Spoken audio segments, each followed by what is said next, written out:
I Waited for You by ArguingPizza.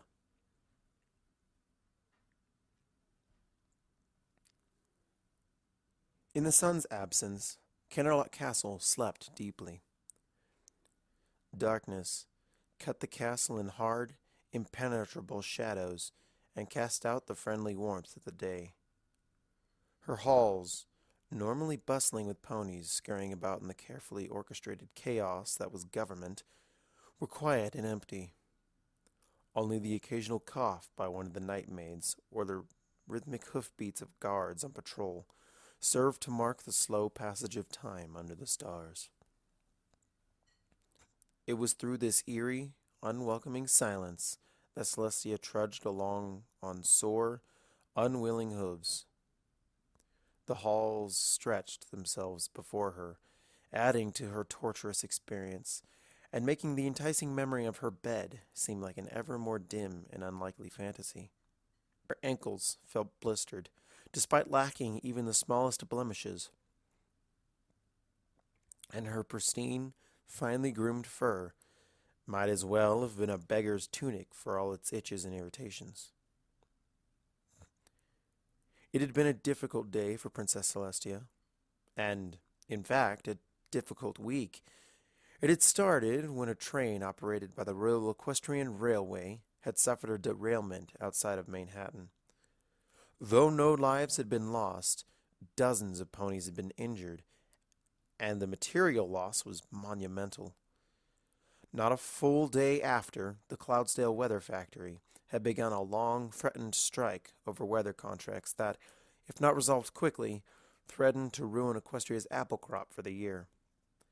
Close on the heels of the preceding crises, the Royal Guard garrison of Baltimore had sighted an unidentified and potentially armed airship, which had the entirety of Equestria's eastern coast on alert for the possibility of pirates. Such rough times were not quite infrequent. Emergencies and problems that were perhaps only a hair's breadth away from being deemed emergencies themselves tended to pop up on fairly regular, and bad luck occasionally dictated their coming in clusters. Regardless, their normalcy made them no less unpleasant when they did arise, and in no way served to lighten her burden.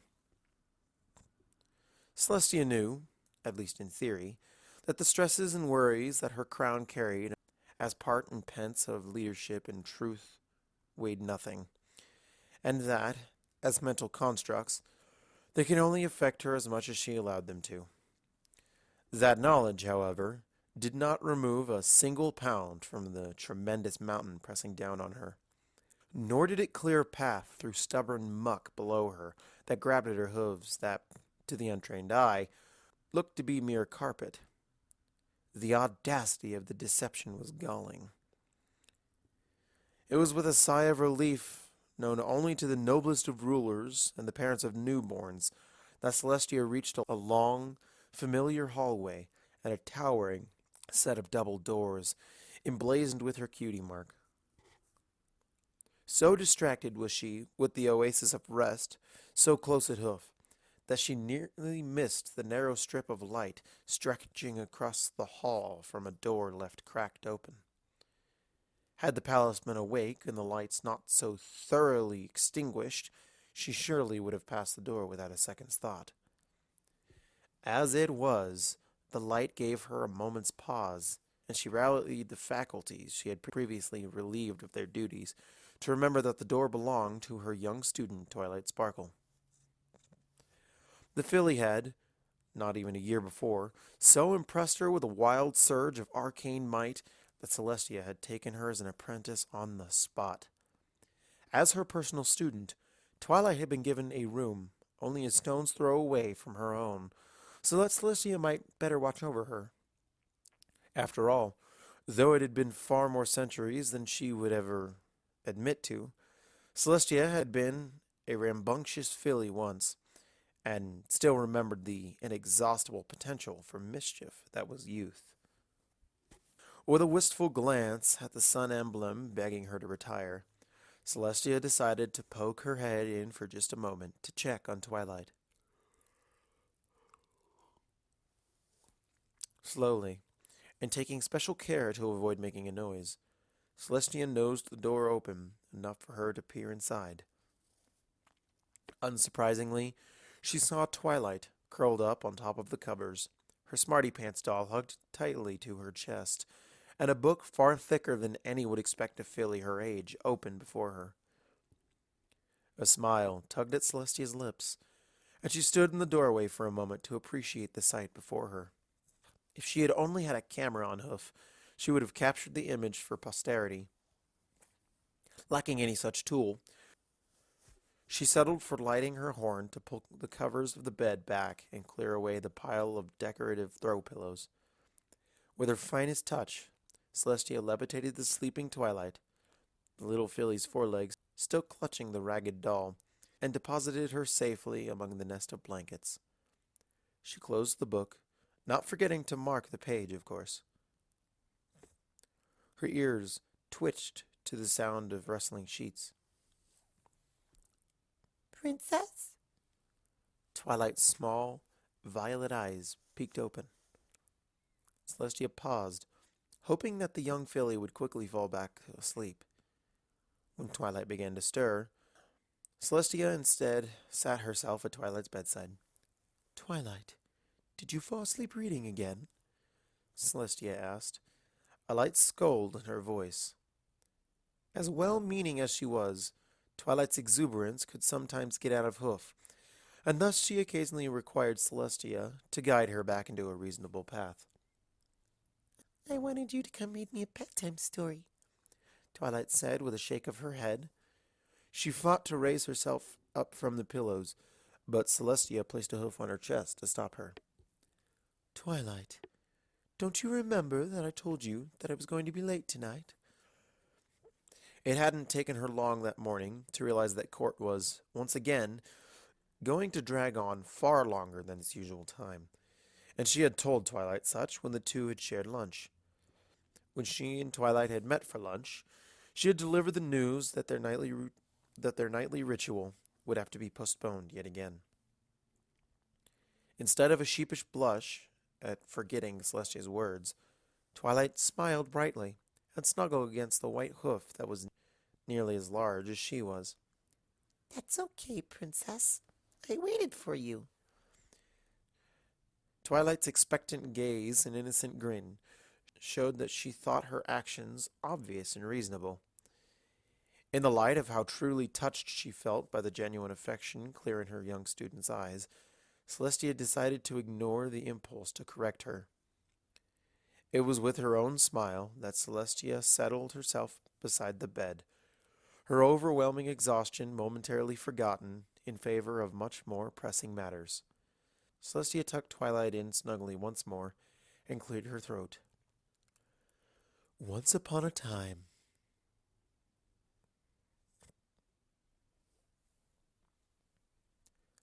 Hearts and Hooves Day was an unusual day for Princess Celestia. As a holiday dedicated to love and the bonds between ponies, it fell under the domain of her niece, Princess Cadence.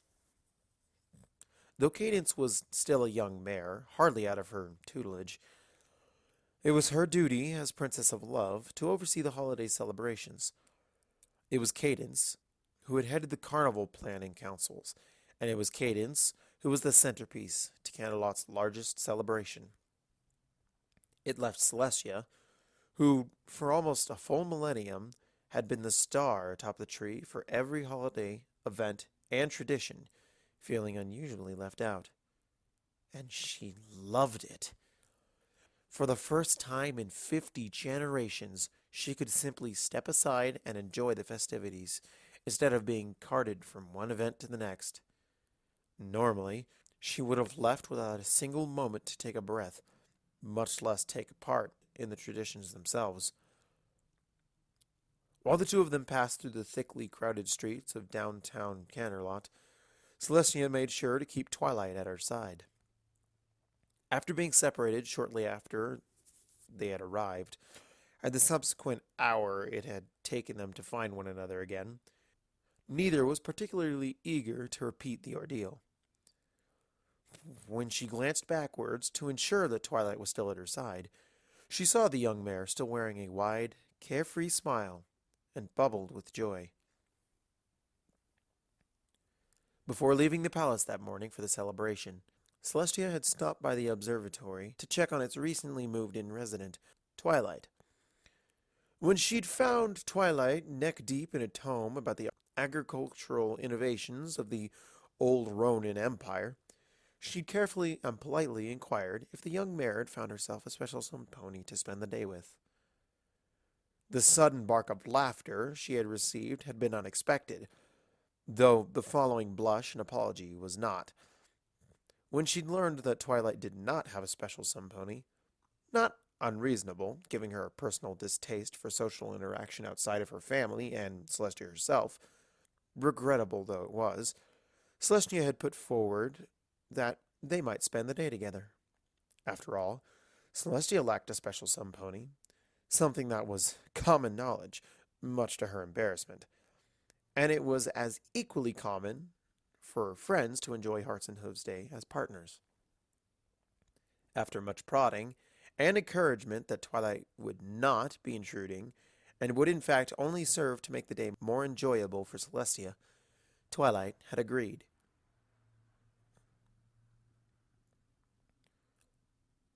Though she'd been a bit nervous at first, Twilight had quickly warmed up to the idea of spending the day not as teacher and student, but as two friends about enjoying the holiday.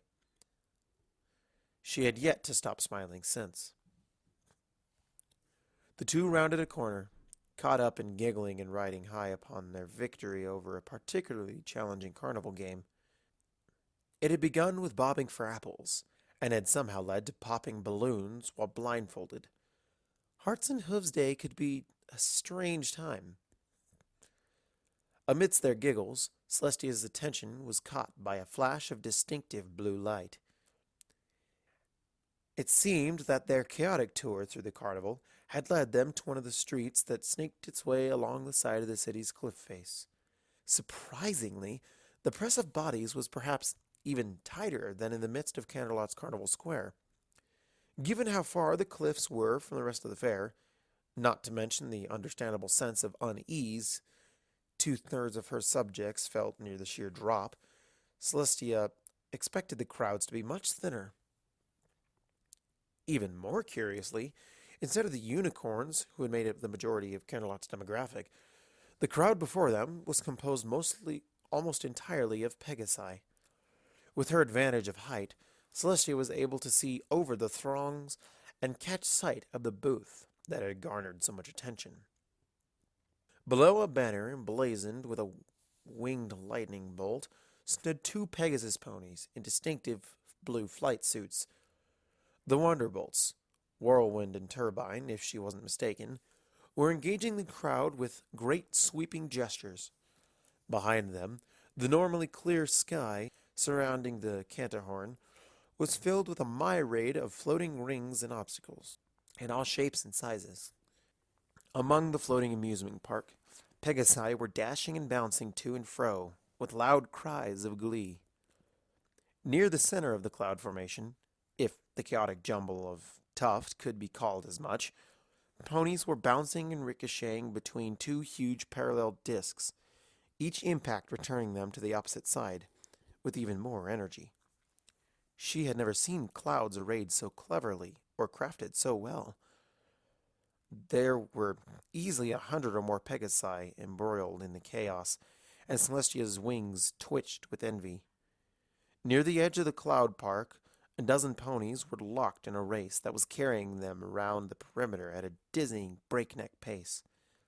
Between the racetrack and the twin cloud trampolines were pillars, pylons, pyramids, sheer cloud banks, and whirlwinds.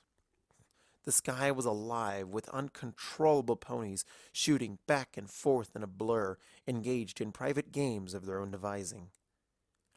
So entrapped was she by the sight that she hadn't noticed that the line, for it was a line that they had found themselves in, had moved forward. Only when Turbine cleared his throat was she brought out of her reverie. She looked at the two flight-suited ponies in excitement, and her hoof twitched toward the saddlebags on her flanks, only for her to pause immediately. She glanced at Twilight, an excuse for them to leave ready on her lips, only to find her companion already floating a pair of bits into the ticket jar.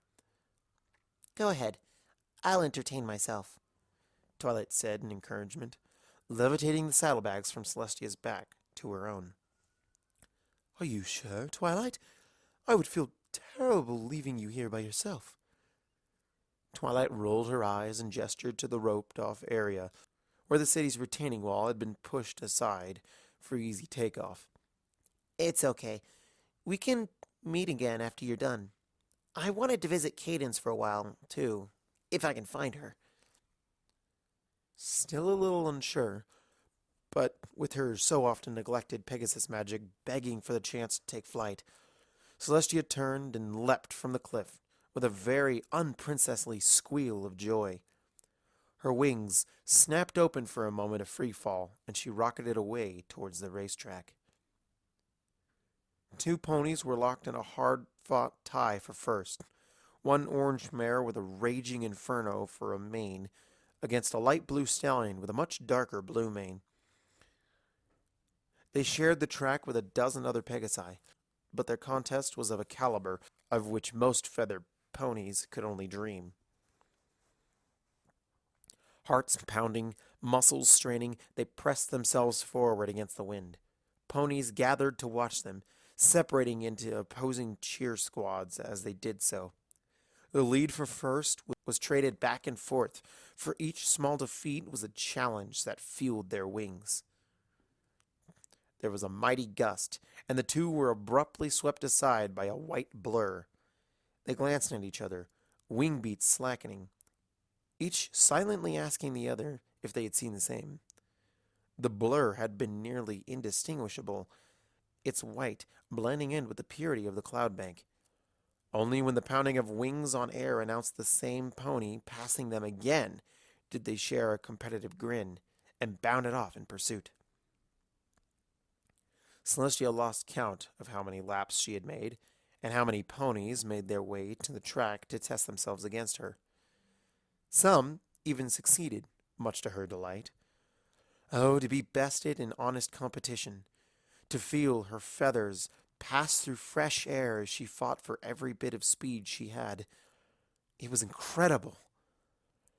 After the burn in her wings had become too much, Celestia turned her attention to the trampoline clouds. Once she was sure her course would carry her to the cloud, she tucked her wings and legs to her body tightly. The first bounce launched her up and into the opposite cloud, which then spiked her back to its companion. She was the ball in an intense game of inanimate tennis, and her wild, boisterous laughter stretched across the sky to join the chorus of other ponies. When she was eventually launched free of the trampoline clouds, she joined in the endless game of tag and seek.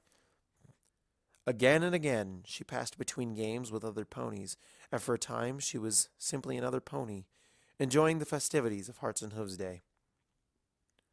Only when the sun began to press on the horizon, its calls for rest becoming ever more urgent by the moment, did Celestia stop. Her chest heaved from her exertions, and her wings threatened to break free with each flap. Her feathers were a windswept mess, and her mane's gentle current had been replaced with an untamed torrent of astral power that danced with disdain for all things but its own whims. How long it had been, she wondered to herself, since her cheeks had hurt from smiling, and not from simply bearing the weight of a porcelain mask. With the sun to bed and the moon awoken from the horizon, she could only think of how lovely it had been to spend the day. And that was when she remembered Twilight. Her previous contentment was displaced by burdensome guilt and urgency that dropped her to the earth. She swung her head about in every direction in search of the familiar pink-striped mane. The crowd was lighter than it had been, for parents and their foals had long since left the festivities. Only those young enough to have special sun ponies yet old enough to lack bedtimes, remained.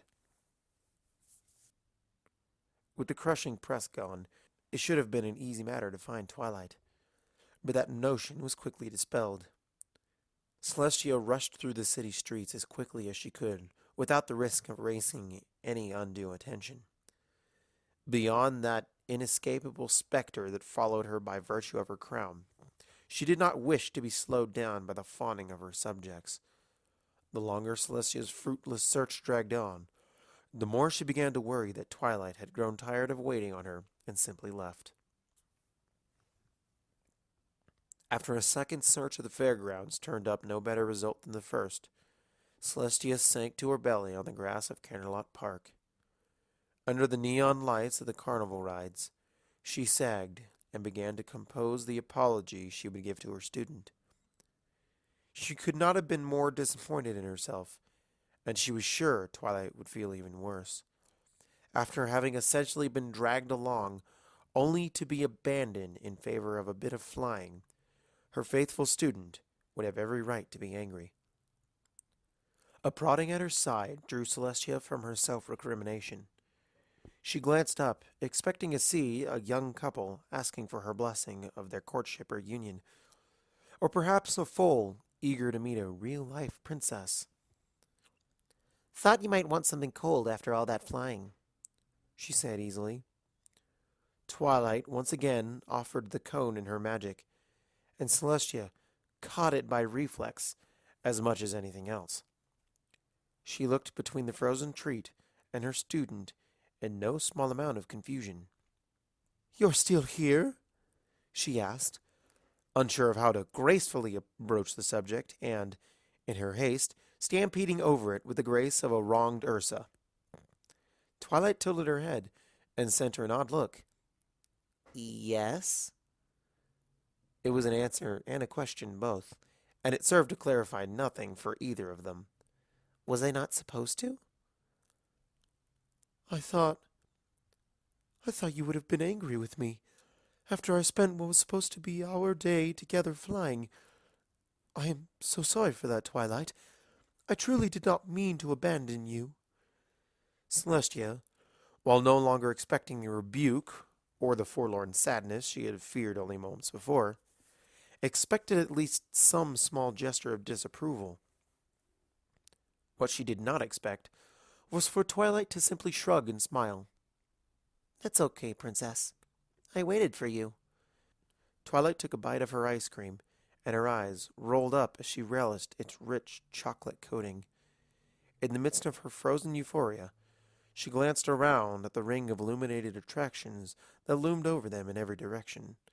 From a nearby roller coaster, squeals of fear and delight rang out from across the grounds. "Besides, there's still plenty of things we could do before we go back to the palace." Twilight paused, and her face morphed into the same expression of deep introspection that Celestia would often see her wear when she was pondering the great mysteries of the arcane. A spark flashed across her eyes as she turned back to her teacher excitedly. "Want to go ride the Ferris wheel?" It took Celestia a brief moment to process her student's behavior, and it was only when Twilight continued to look at her with intense curiosity that Celestia's mind finally caught up to her. When it did, she grinned more widely than should have been possible and jumped to her hooves with the eagerness of a school filly. "Racia," she said, immediately scampering off in the direction of the slowly rotating ride. Twilight looked after her for a split second before running after her. Their giggles chased them through the night, and it was a good night indeed.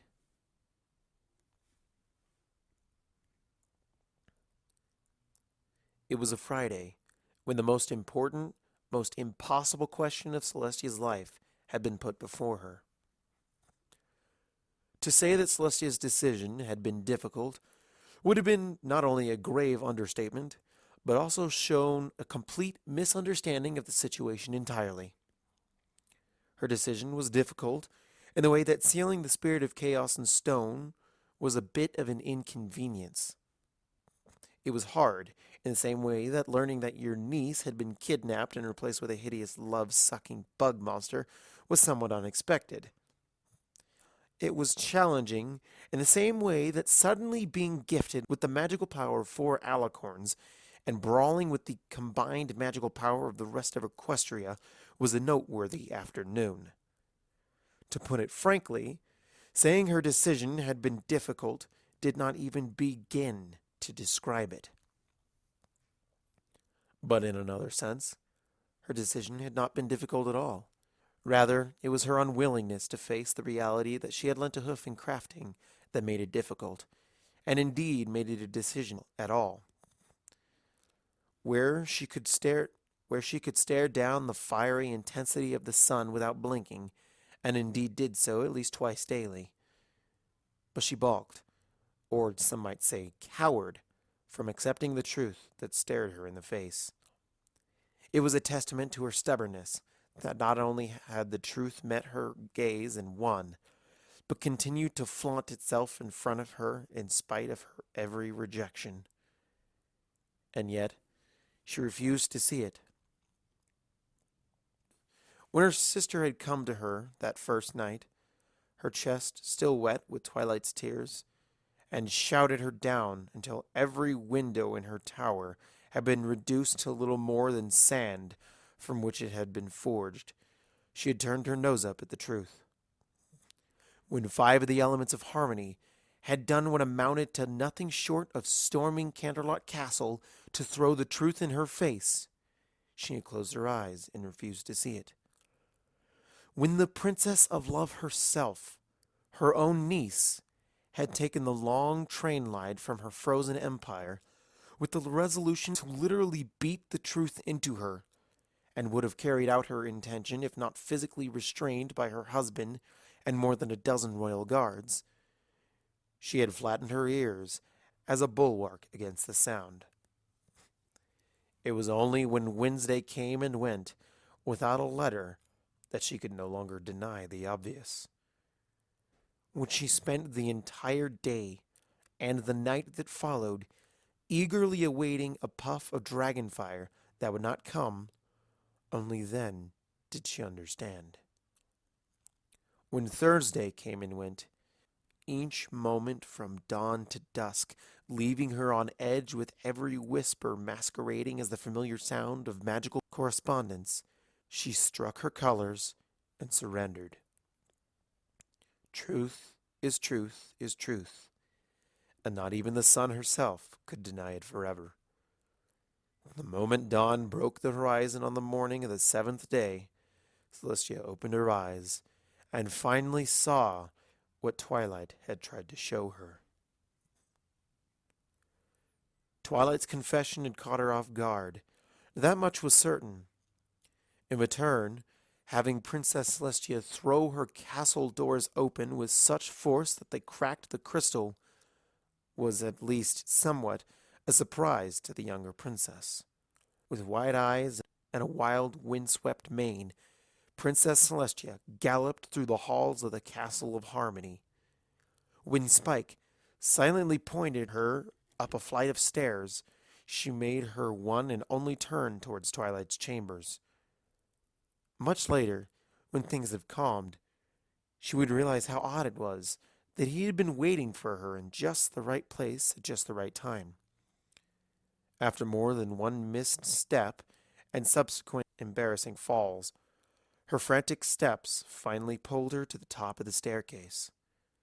Celestia pushed open the doors to Twilight's bedroom, with only slightly less force than that which had ruined their cousins downstairs.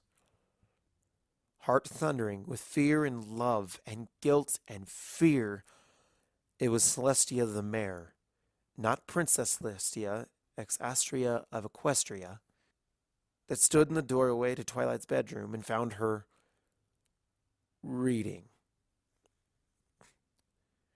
Twilight was stretched across her bed casually, the book in front of her open somewhere near the middle. She was facing away from Celestia, and did not look up at the sudden intrusion, choosing instead to take a sip of her coffee. Her eyes never left the page. A wisp of magic caressed the book, turning the page with reverent precision. Hello, Princess. Her voice was easy, polite. It was the tone one might use to greet a friend on the street, and showed no sign that she had noticed the obvious sounds of scurrying hooves on crystal, or the vandalism of her home. It cut Celestia to the bone. For a brief moment, Celestia stopped to look down at herself and brought a hoof to her chest to staunch the bleeding, only for her leg to come away with its pristine white fur unharmed. Celestia. The word was broken, and was choked more than said outright. Twilight's ear twitched, and she closed her book. When she turned her head to finally look at Celestia, her eyes shimmered. Hello, Celestia. They were happy words. They were joyous words. They were words that sang to the heavens and beyond of unbound affections. The two princesses, the two mares, the two lovers finally embraced. Their wings cocooned them together, their fur meshed, and their legs intertwined. They found themselves finally free to express what both had felt for so long and had been too afraid to admit. In the case of one, she had been afraid just a bit longer than the other. "I'm sorry it took me so long," Celestia said, her warm breath tickling Twilight's ears. Celestia smelled of sunflowers and sunny days, and reveled in the scent of lavender and old parchment. Twilight twisted her head, unwilling to break the hard-won feeling of Celestia's fur against her own, and stared at her love with eyes of the deepest affections. It's okay, Celestia. I waited for you.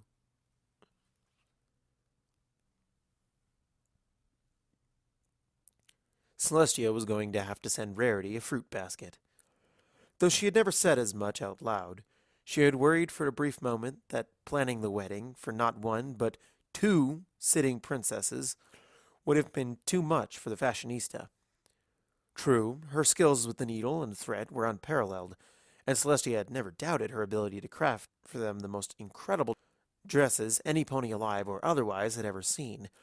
But to plan a royal wedding, much less a double, could tax any pony to their limits. However, in spite of Celestia's reservations, Rarity had pulled it off beautifully. Held in the same grand hall that had seen Twilight's brother married not so many years before, Rarity had exceeded Celestia's wildest expectations. The room in which the ceremony was to take place somehow shone with a brilliance that Celestia was quite sure was not coming from her son. It lent the normally somewhat drab hall the impression of the shining heavens themselves, plucked from the ether and placed on the earth for a single day. Several fruit baskets, she decided.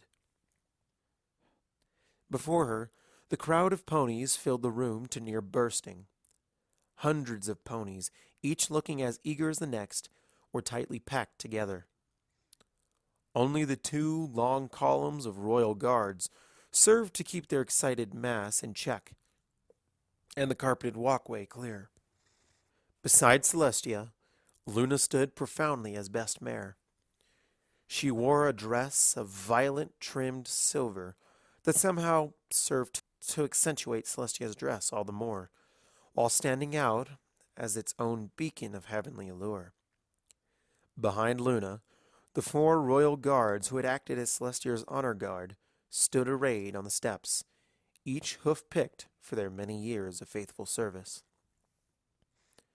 On Celestia's other side, at the head of the altar, Princess Cadence stood shaking in place. At a glance, one would have easily excused in thinking she and Peaky Pie sisters, as both mares were practically vibrating with anticipation. Opposite Celestia, The 5 elements of harmony stood side by side in matching pink dresses. Pinkie Pie was leaned in towards Cadence, and the two shared a near constant stream of girlish giggles. Rarity was alternating between carefully dabbing away tears and glaring at Rainbow Dash. On the step lower, Applejack adjusted her hat and likewise glared at Rainbow. Fluttershy, poor, sweet Fluttershy, was trying desperately to mollify her childhood friend, lest she be murdered by her fellow bridesmaids. Rainbow herself was, perhaps unsurprisingly, bored out of her mind. Even with all her preparations, it seemed Rarity had forgotten Rainbow Dash's incredible propensity towards restlessness. Hardly a moment passed without Rainbow fluttering her wings or demanding when the wedding was actually supposed to start.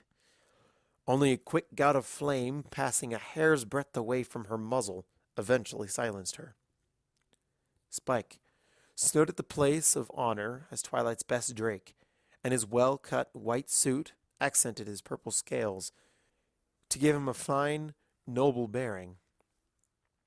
Once he was satisfied that Rainbow was sufficiently silenced, he stood as straight as his anatomy would allow. In the midst of her family and friends, Celestia was struggling to resist the urge to fidget and adjust her dress. Imaginary pins ran up and down her spine like incensed fire ants. Only a quick, sharp glare from Rarity stayed her hoof, leaving her nothing to focus on to distract from the boiling cauldron that had replaced her stomach.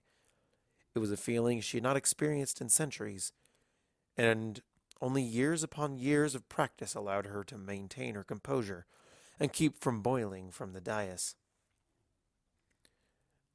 That she, of all ponies, was struck by wedding jitters was a preposterous, terrifying reality. And then the trumpets sounded. The wedding march began, and the doors to the room burst open to reveal a formation of royal guards, headed by Shining Armor, in the armor he had once worn as captain of the royal guard.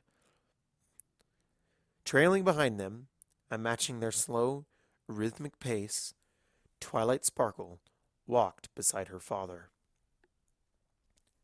Twilight was radiant beyond radiance, beautiful beyond beauty. Words fell before her and wept for their failure. The mare, walking towards Celestia, defied comprehension, and any comparison would have been a cruelty beyond understanding. Before Celestia was through, Rarity would have her own orchard. When the honor guard reached the stairs, they turned and saluted Twilight as one. They held the gesture for exactly 3 seconds, no more and no less, and then turned as one and took their place at the bottom of the stairs on Twilight's side of the aisle. On Twilight's way past them, she and her brother shared a quick glance, and every pony present kindly pretended not to see the proud soldier wipe away a tear. Twilight and Nightlight stopped as the honor guard had at the foot of the dais.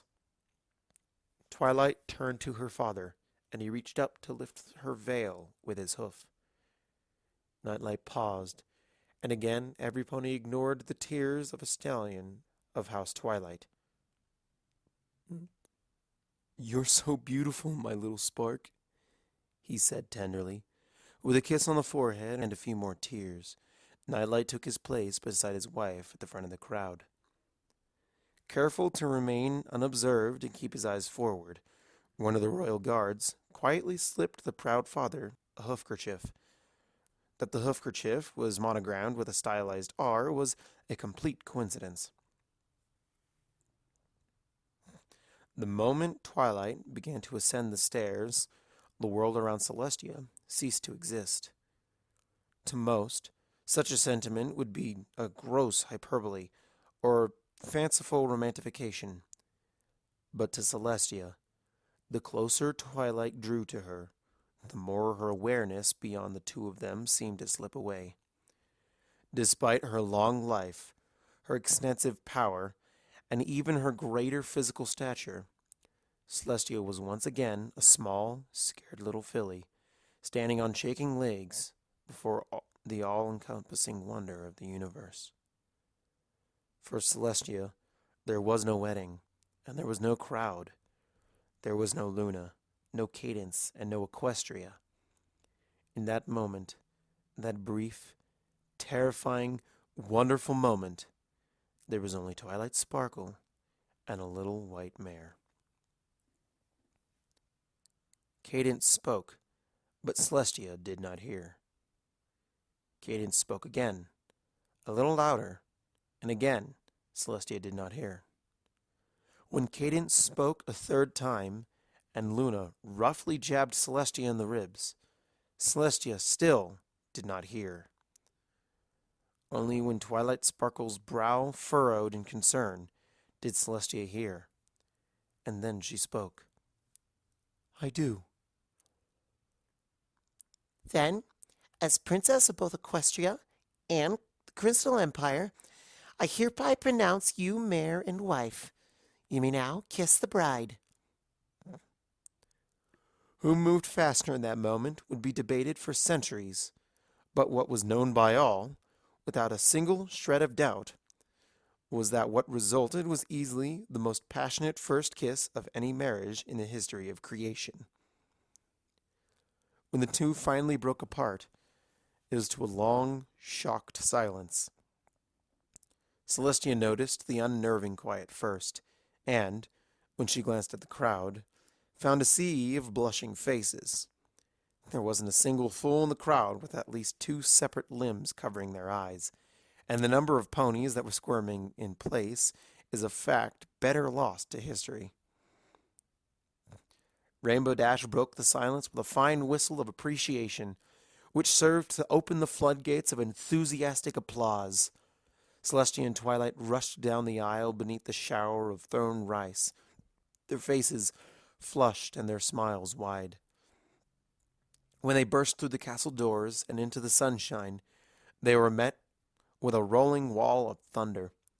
Thousands upon thousands of ponies gathered from every corner of Equestria and numerous enough to double the population of Canterlot nearly overnight, eagerly greeted the newly married royals.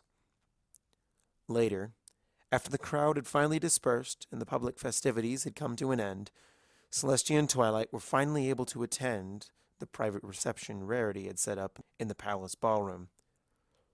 With only friends and family invited to the private affair, the atmosphere lacked the pageantry of the day's events.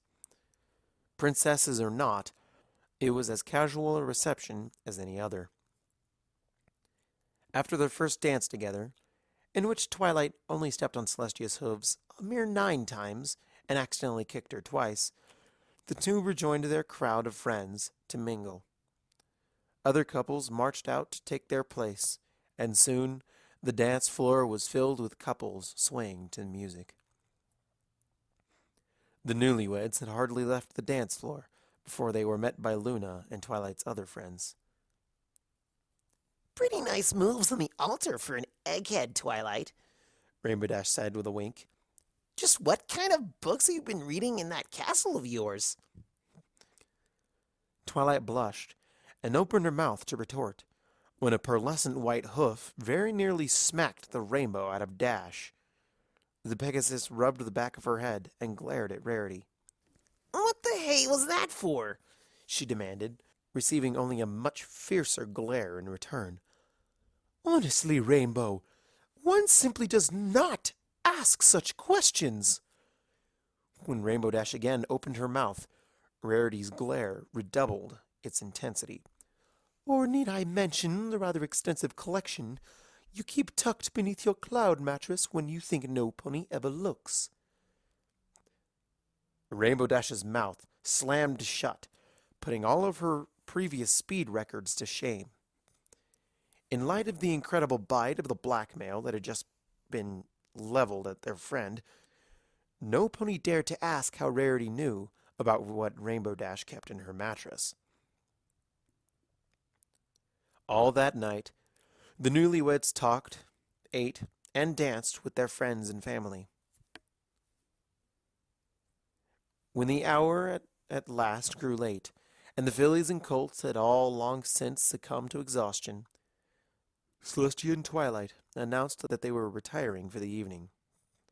After a great many goodbyes and good wishes, the couple finally extracted themselves and headed to what was now formally their tower.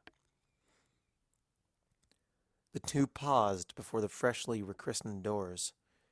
Gone was the blazing sun that had been in place for centuries, and whose duration had been greater than some nations. In its place was a brilliant pink starburst, held securely in the sun's embrace, and surrounded by an alternating pattern of solar flares and smaller white stars. Twilight, still in her white dress, hesitated and looked up at her new wife. Before she could react, Twilight had been lifted and deposited on Celestia's back by a flash of devious golden magic. Twilight glared at her, but her heart wasn't in it, and even that paltry protest was extinguished when she caught sight of Celestia's lips twisted in a mischievous smirk. Celestia carried her new wife. Neither would soon tire of referring to the other as such, much to the annoyance of those around them. Proudly through the threshold, as a conqueror might brandish the most treasured spoils of war. She ignited her horn and pulled the covers back on their bed, exposing the expensive saddle Arabian fabrics beneath. Gently, so very gently, she lifted Twilight from her back and deposited her on the silky sheets. Twilight's blush contrasted greatly with the pale lace of her dress, and Celestia could not help but begin to nip at her neck. Celestia traveled down the length of Twilight's throat, pausing at each and every sensitive spot she had long since memorized. Her efforts were rewarded with the delightful squeals and frantic squirming of Twilight's hooves wrapped around Celestia's neck, her giggling protests slowly replaced by sensual moans that set Celestia alight with a primitive, instinctive heat. Celestia's journey up her lover's neck led her to Twilight's jaw, which she traced with a feather-light touch. Twilight shivered, and when Celestia leaned forward to nibble her ear, any teasing resistance Twilight had once thought to muster was forever banished. Celestia paused in her ministrations to stare into her wife's eyes. The silence between them spoke of love, desire, and excitement. Like an ocean does the many craft that sail upon its waters, all those feelings and more were encompassed by the unbridled happiness. Had they not been eager to enjoy the other traditions associated with a wedding, and especially the wedding night, the two could have passed the night with not a blink, and not regretted a moment. It was then, so enraptured was she by the shimmering depths of violet that were a siren's call, that Celestia nearly missed the brief flick of Twilight's ear. She tilted her head in puzzlement, and when the nervous tic showed itself again, reviewed herself. Only when the purple tuft of fur flicked a third time did Celestia make the connection between the twitch and her own wing, the same wing that was slowly tracing the outline of Twilight's cutie mark. Twilight, the white dress, she said, unsure if her expressing her curiosity with words would only serve to further embarrass her new wife. Have you never... Twilight squirmed beneath her and offered a tentative smile. I waited for you.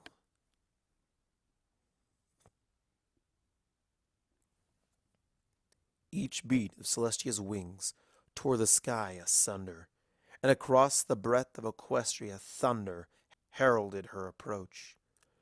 The miles passed below her in a single, indistinct blur. Not even the mighty ocean that separated Equestria from the Griffin territories could slow her, and the hurricanes trembled in their haste to part and grant her safe passage. By even the fastest airship, her journey would have taken days. To an outside observer, She had made it in hours. For Celestia, her passage stretched beyond the infinite. Every moment that passed saw the universe explode into existence, only to die a long, slow, cold death.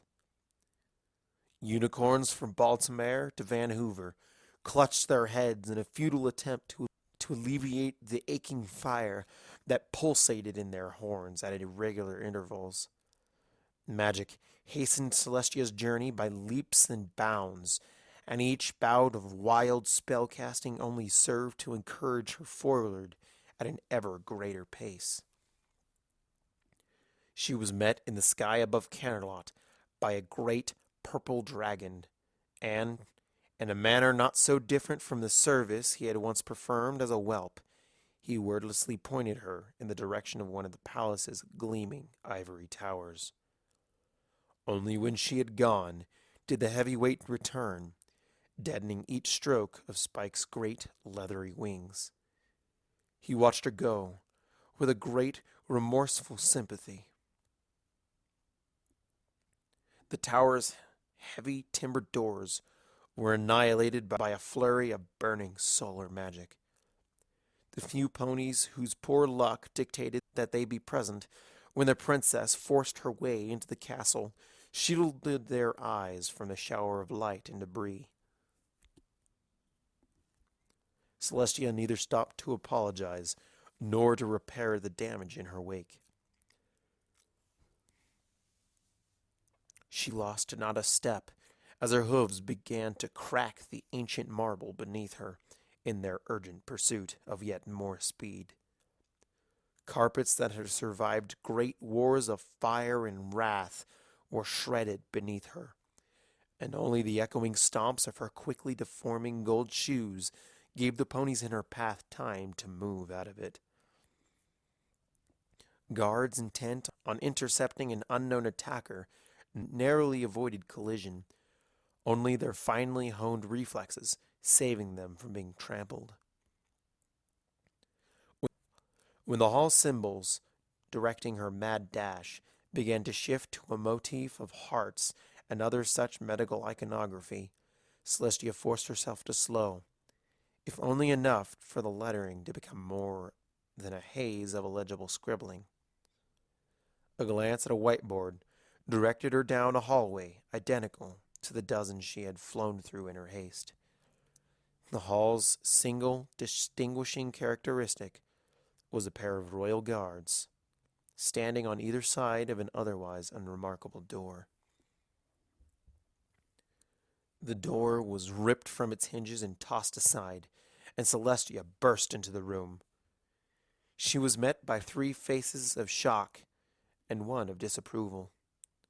Twilight Sparkle, her fur long since faded from its once lush mulberry tone, turned her head on the well-stuffed pillow to deliver a glare. That wasn't very nice of you, Twilight said, the wheezing in her lungs doing nothing to soften the mild reproach.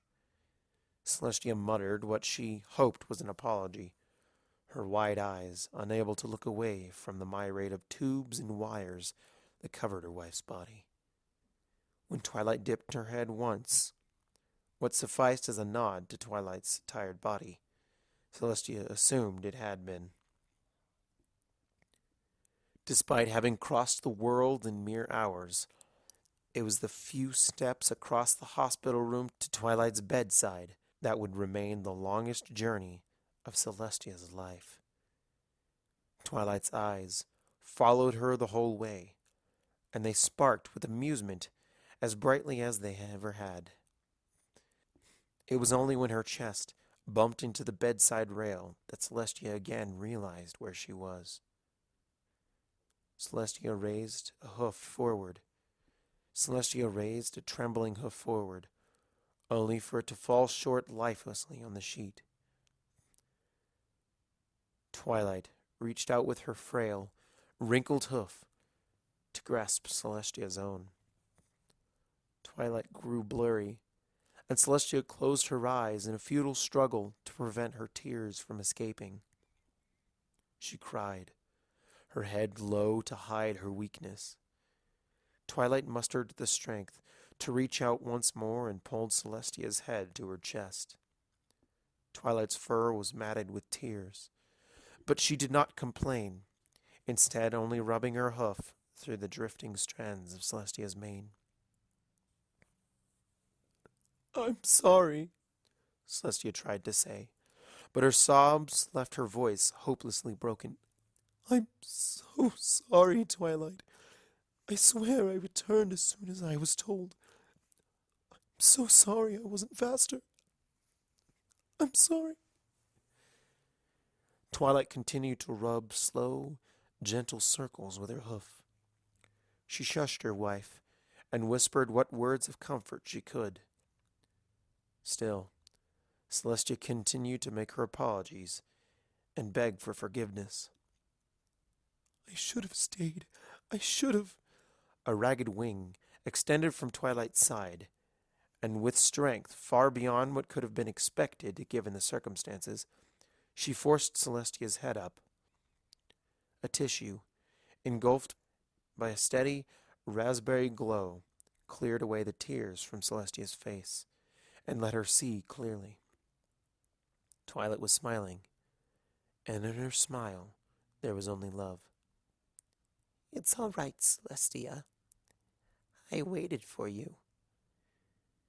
Twilight kissed her cheek, and it was perhaps the sweetest they had ever shared.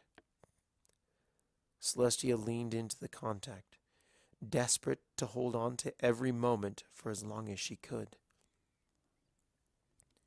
The steady thump of Twilight's heart helped soothe Celestia's agony, and yet each treasured beat reminded Celestia that her wife did not have many left. She closed her eyes and tried to lose herself in the sound of Twilight's breathing, in the feeling of the hoof running through her mane. But no matter how hard she tried, she could not escape the specter that hung over them. "I'm sorry I can't come with you." Never in her life had Celestia said such a thing. But Twilight was nothing if not a source for the unexpected. Namely, for the sudden hard smack on the back of her head. Celestia recoiled and rubbed the sore spot behind her ear, only to pause when she noticed Twilight scowling at her. "None of that now, you understand?" Twilight's face softened after only a moment, and her hoof reached up to cup Celestia's cheek. "You take your time here. Promise me." Celestia looked away, and for a moment she wondered if she could make such a promise. Her eternity stretched out beyond the furthest horizons, and the prospect threatened to crush her. To allow herself a reprieve would have been the height of selfishness, but how she longed to be selfish just once. But eventually her eyes found their way home to Twilight's, and she knew she could never refuse. To do so would have been to sully the love that had bound them together, through triumph and tragedy both. "I promise." The contract was sealed, appropriately, with a kiss. Celestia reluctantly pulled away to allow Twilight to breathe, and only then did Celestia notice the tension leave her wife's body. "Good. That's a relief."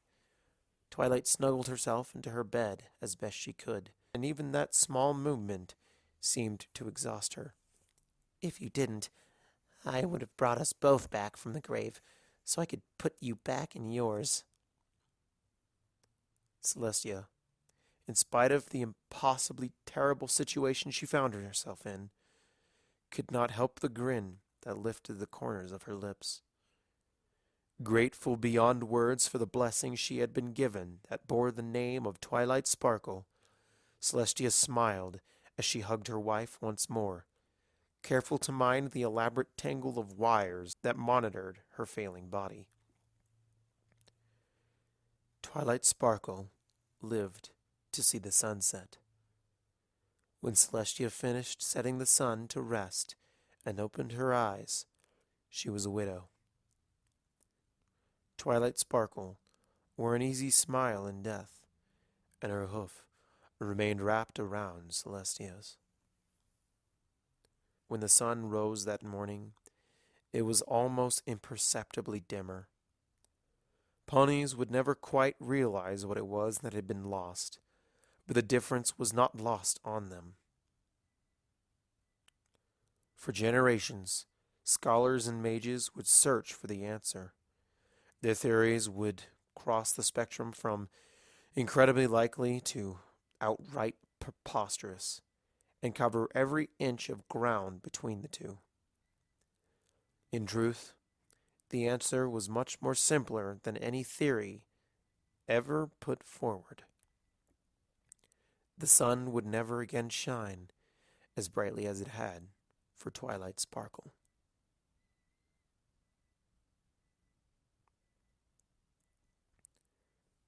Celestia knew she would die soon. She had not decided if she was relieved by or afraid of that knowledge, but she knew it as surely as she knew her own name. There had been countless eons of silence following the planet's atmosphere being burned away. Not even that had been enough time for her to resolve if she was glad to finally be free of the burden that had seemed timeless, or terrified of at last taking the step into oblivion. There was sadness, of course. Of that much she was sure, at least. Years beyond counting had seen her sun grow from a warm and life-giving light to a deadly, raging inferno, held together only by gravity and stubbornness. The sun felt terrible about the way it had changed, and it dearly missed the wonderful creatures that had once delighted under its friendly rays. How she knew the sun's feelings on its slow demise was yet another mystery to her, but she conceded the possibility that she was merely projecting her own feelings into the inanimate stellar furnace. The feeling of displeasure that tended to wash over her when she expressed those thoughts made her think them unlikely, but she admitted the possibility all the same. Yet a third possibility she acknowledged was that she had gone senile in her old age. This last idea was one that Luna enjoyed mentioning as often as possible. Luna lacked Celestia's uncertainty regarding their looming demise. She had, in an admirable display of pragmatism, accepted that the question of whether their deaths would find them paradise or oblivion was immaterial. If they found the former on the other side, they would rejoice, and if they did not, it would not matter. Celestia envied her sister when thinking on the subject. With the time when the sun would inevitably snuff them out growing closer, she found herself pondering it more and more often. Without the luxury of company, aside from her sister, she had much more time to sit and think than she would have preferred. While Luna spent most of her time carving beautiful, intricate artwork onto the near-molten surface of the planet, Celestia was left to contemplate her long life. She lacked any artistic talent, and though her skills as a writer were great, the lack of stimulation available left her without inspiration. So she thought, and remembered. She thought of her earliest memories, of playing with Luna in the verdant green fields and overthrowing discord.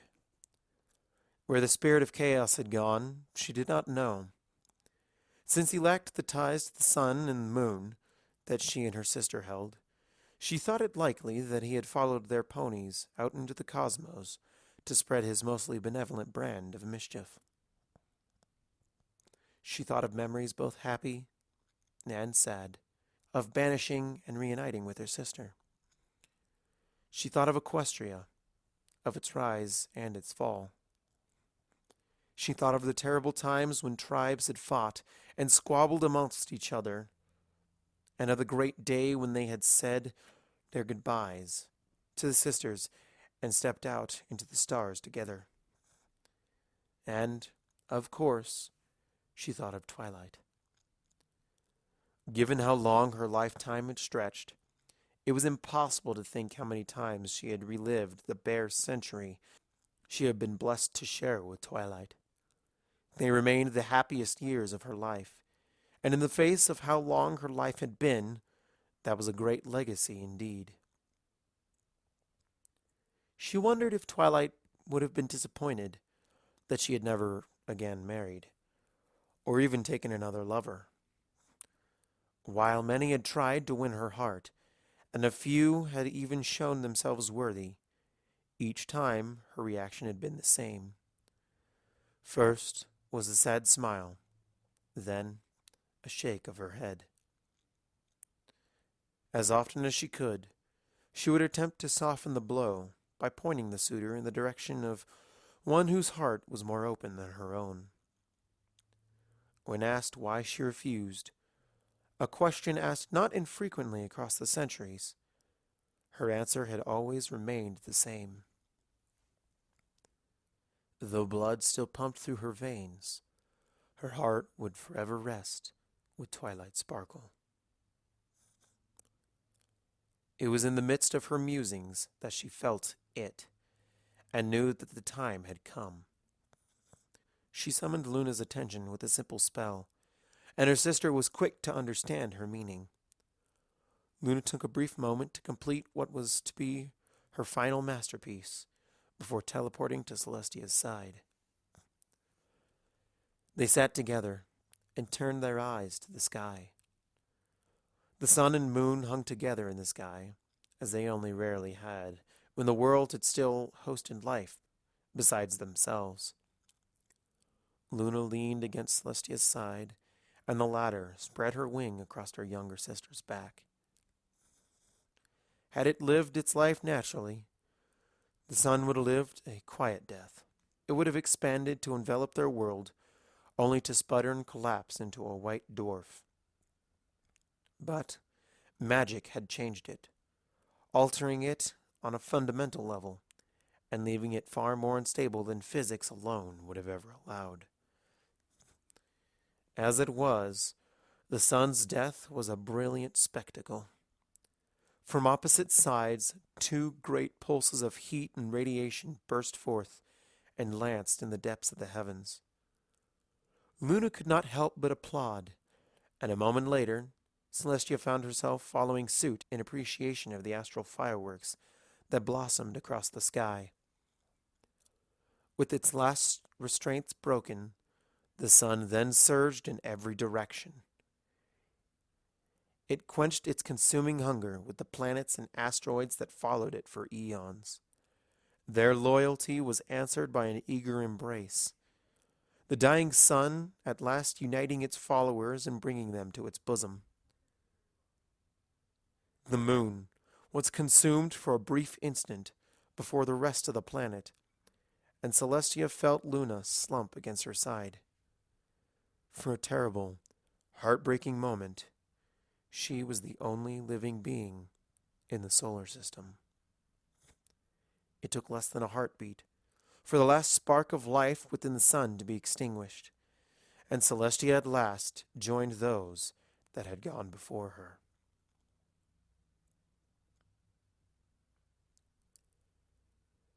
Celestia's eyes did not open, because they had not been closed. She had been in the burned-out husk of what remained of Equestria, and then she was not. There was no transition between the two, nothing to even be called seamless. It was a strange sensation, and it distracted her from what was before her. There was cheering, and the stomping of hooves. Loud, thunderous applause that she felt in her hooves as easily as her ears drew her focus. Celestia's eyes widened. Endless fields of ponies stretched to the horizon, all of whom she knew and remembered with a clarity she had never before felt. Every friend she had ever known surrounded her in all directions, and all of them were eager to welcome her. The innermost circle around her was made up of her family, her mother and father, Luna, Cadence in shining armor, and Twilight Sparkle stood at the front and center of the crowd. Gone were the wrinkles and blemishes she had worn when age had finally taken her. She shined beyond even the radiance she had embodied on their wedding day, and Celestia could not help but weep with joy. She rushed forward to sweep her wife off her hooves. Twilight giggled merrily, and Celestia could not help but join her. They spun, entangling with one another in the way only lovers can, and Celestia kissed her deeply. When Celestia pulled away, Twilight wore the exact same embarrassed blush she had worn in life. When her voice returned to her, cheeks already aching from grinning, there was only one thing Celestia could say. "I have missed you more than you can imagine." Twilight's eyes glistened. I can imagine a lot. Twilight kissed her again. They broke apart only when they were ready, and Twilight took the opportunity to trace Celestia's jawline with a hoof. I'm so proud of you. Thank you for keeping your promise. Celestia could resist no longer, and indeed did not desire to resist at all, and so buried her muzzle in Twilight's fur. She reacquainted herself with the sensations she had so long been deprived of, and felt her heart become whole once more. "Of course, my Twilight. I waited for you."